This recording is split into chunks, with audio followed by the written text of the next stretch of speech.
First of all, the border is a joke.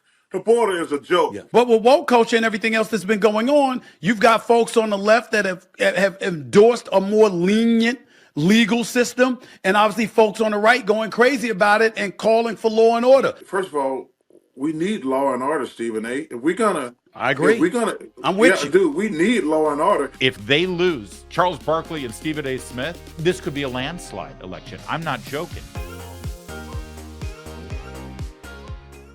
Now, I'd love to turn for a moment to the world of sports, if I could, and the ever-growing intersection between sports and politics, because if you're in sports, you've got strong opinions about politics, and you're compelled to comment on politics. And now, since everybody and their brother have a podcast, ours is available, by the way, on Spotify or Apple or YouTube or wherever you like to listen to your favorite podcast. Just subscribe and download as soon as you can. We would really appreciate it. That's the audio version. The video version of our podcast, of course, you're watching right now, too. And we appreciate it. Anyway, since everybody and their brother has a podcast, or every other one and their brother has to show up on a podcast, well, it means that sports figures are ever increasingly compelled to comment on politics. Charles Barkley appeared on Stephen A. Smith's podcast, and, well, the subject of current affairs and political issues came up. And you see the streets. You see the streets in New York. 3 weeks ago on TV, they had these migrants. First of all, the border is a joke. The border is a joke. Yeah. But they had these migrants, they call them, had just bust up in New York. They got them on camera kicking and beating like cops. They beat up these two cops. Yeah. Beating up two cops, beating up two police officers, but they were, in the subway station. They were out of jail in 24 hours, and the next day, actually, it was the same day, Charles. But 2 days later, they called them robbing Macy's. I'm like, wow. First of all, they beat up cops. How are you out of jail in 24 hours? And then clearly, 2 days later, they're robbing Macy's. Anybody, whether you're a Democrat, Republican, a dog, a cat, or a puppy, you know that's wrong. Period. But it's woke culture. But with woke culture and everything else that's been going on, you've got folks on the left that have endorsed a more lenient legal system, and obviously folks on the right going crazy about it and calling for law and order. Who do you side with, considering our iniquitous history, what's going on today, and who the candidates are in terms of Biden and Trump, in all likelihood, running for office? What do you do, Charles? Who do you vote for? All right. We're going to get the answer to that question. But frankly, an achievement has been made already by the fact that this conversation is even happening, is public, and actually getting a lot of attention on YouTube and other streaming video platforms. Because up until very recently, two black men having this conversation was unheard of, because it was always assumed that black men had to vote a certain way, had to think a certain way, and would never be, frankly, allowed to publicly say, look at what the hell's going on at the border. And what the hell is this? They beat up a cop and you don't go to jail and you're out the next day? What the hell's happening here? And Stephen A. Smith calling it woke culture gone mad. You realize this, right? Basically, the Democratic Party embracing woke culture, embracing lawlessness, poisoning neighborhoods with the rampant crime, and allowing criminals to just walk the streets free if they ever get arrested. And in many cases, they don't. They're just allowed out the next day. And this is all under the guise of, equitable justice and reversing systemic racism. And you've got people in black communities saying, help us. This is insane. And now you've got two popular black athletes who are now in the media who are calling it out. And honestly, no matter who Charles Barkley says he's going to vote for, which is stupid to me that Stephen A. Smith focuses the entire question on, well, then who are you going to vote for? And let that happen, let that come. But this isn't the issue. The issue is, how do we solve the problem? And regardless of where Charles Barkley is going to fall on who he's going to vote for, this is already critically important for the consumers of this content, for the people who are watching it. A tide is turning here, and it's a tide that the Democrats can't afford. Because if they lose this voter block, which it looks like they're losing, they're done. Their history kaput. Right now, if they lose Charles Barkley and Stephen A. Smith, this could be a landslide election. I'm not joking. We'll break down the demographics right now on who's voting Republican and Democrat in a second. But let's get back to the podcast here so we can hear who Charles says you should vote for. First of all, we need law and order, Stephen A. If we're gonna, I agree. If we're gonna, I'm with you, dude. We need law and order. Hey, trying to fix inequalities has nothing to do with letting people go in stores and rob people. That has nothing to do. That has nothing to do with diversity or handling inequalities. Letting random people just run in all these stores stealing stuff, and because innocent people, they should always be protected. But we need law and order. Yeah. Do we need to address diversity and inequalities? 100%. But to go out here and says, oh, like this, that's my personal favorite. Unless you steal $1,000, we're not going to press charges. Well, Stephen A., I want that same damn deal. I want to be able. How about the $53 million in prepaid credit cards for migrants? That's ridiculous. That's ridiculous. I mean, come on, man. And Black folks been in the streets, Latinos been in the streets, homeless. Minorities have been in the streets, homeless, starving for years. We ain't never got anything like that. Like, I grew up on welfare. What they talking about? I'm like, we ain't never had nothing like that. They think they just wait. We're gonna find $53 million. I'm like, damn, we can do a lot with $53 million. I mean, but man, that's why I say this whole thing is broken. And we need some adults to come and say, hey, listen, I understand some things, but yeah, we're not going to let everybody run wild and do what the hell they want to do. I mean, because that's just not right. I mean, it's just not right and it's just not fair. I need to point this out just in case you missed it. Did you notice how Mr. Barkley, the round mound of rebound, never answered the question? So who you vote for? You know who the candidates are. You want to fix this. Who are you going to vote for? It was a pretty good pivot. But he just went right back to talking about how everything's busted and broken and something's got to change. Now, I don't know who Charles Barkley is going to vote for. Honestly, I don't care who Charles Barkley is going to vote for. And maybe he has to publicly say he's going to vote a certain way just to maintain his relationship with the company that employs him. Honestly, it's irrelevant. But if the conversation continues like that within the Black community, especially with Black men, about how they're not getting anything, well, you getting all these credit cards to these migrants who are in this country illegally, and we get nothing after everything we've been through and everything we're doing. And it's the Democrats who are doing it. They know very full well who's making these decisions and who's screwing them. It's great that he didn't say who you should vote for, because the question answers itself. You watch that segment, you know exactly what needs to happen.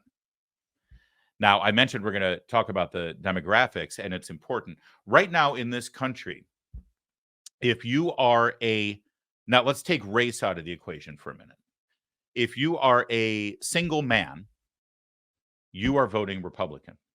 If you are a married man, you are voting Republican. If you are a married woman, you are voting Republican. And if you're a single woman, you are voting overwhelmingly for Democrats. That's how the gender breakdown happens, especially between married and unmarried individuals. Now, the majority of Black men are still voting Democrat, but it used to be like 90% to 10%. And now the polls are trending more like 60-40 in favor of the Democrats. And with Latino men right now, it's actually overwhelmingly moved the other way. And the majority of Latino men are voting Republican. This is a huge cultural, racial, demographic shift right now. And conversations like this, they make a difference. I know a lot of people say, I don't care what a sports figure is saying and what they're voting. Well, actually, people do in this country care about that. You can't bury your head about it. And in fact, Joe Biden suffered another hit Monday morning specific to a high-profile African-American athlete and movie star who said he's done with Biden, Dwayne "The Rock" Johnson. You made that endorsement in 2020. Are you happy with the state of America? Am I happy with the state of America right now? Well, that answer is no. Do I believe we're going to get better? I believe in that. I'm an optimistic guy, and I believe we can get better.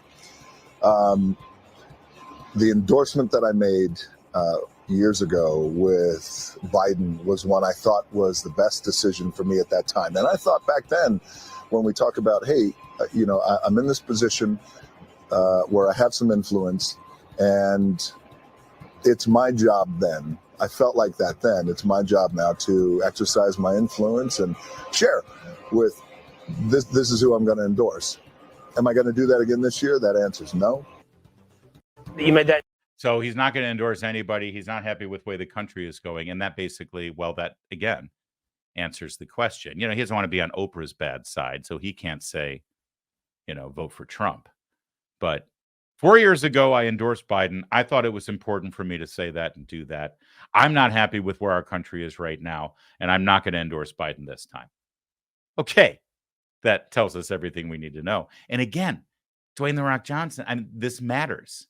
This matters. It does make a difference. One other quick thing, though, by the way, I just want to share.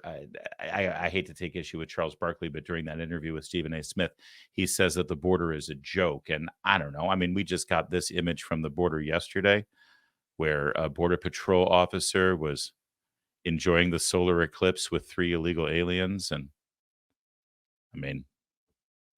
seems like pretty serious business there. By the way, really impressed with my brother here, who knows that if he burns his retinas without the glasses, he's going to get free health care, maybe even a new set of eyes. He'll be our first eye transplant recipient here in America.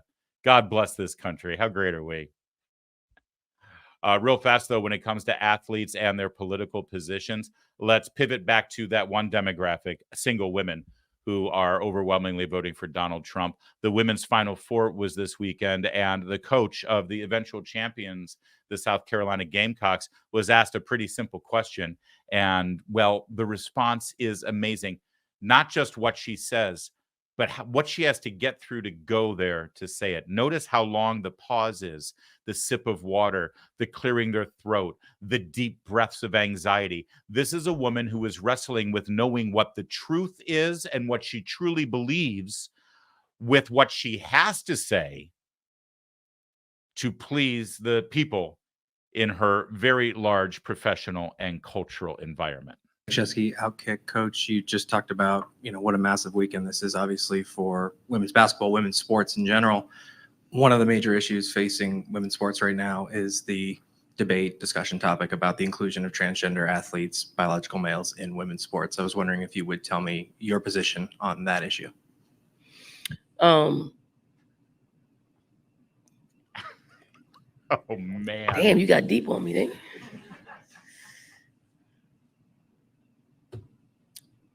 I'm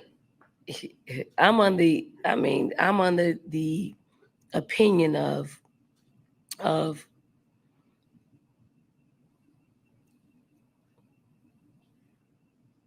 if you're a woman, you should play. If you consider yourself a woman and you want to play sports or vice versa, you should be able to play. That's my opinion. You want me to go deeper? Do you think transgender women should be able to participate? That's the question you want basketball? me to ask. You want to ask, so I'll give you that. Yes. So now the barnstorm of people are going to flood my timeline and be a distraction to me on one of the biggest days of our game, and I'm okay with that. Well, it turns out that even if she was distracted by people adding her on her timeline, which I'm so sick of people lamenting that, oh, now my timeline's going to get flooded with criticism, then turn off the app. Stop living on social media if it's that important to you. But it wasn't a distraction. The Gamecocks completed their perfect undefeated season and won the championship.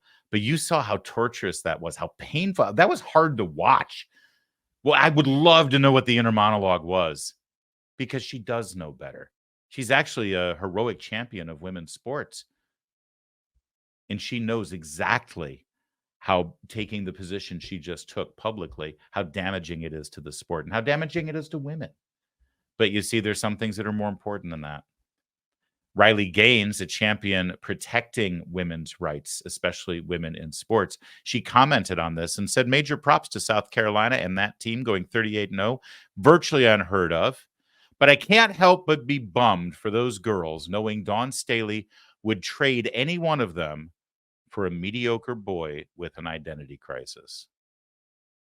And you see, that's exactly what Dawn Staley communicated there, because we know for a fact that the top high school boys basketball team could easily defeat her college champions and probably could easily defeat a professional women's basketball team. We know this because our friend Clay Travis actually has offered $1 million bet to the WNBA that states just that. He gets to choose a state champion boys basketball team from high school versus the champion of the WNBA. $1 million. A lot of money. WNBA could use it, I promise.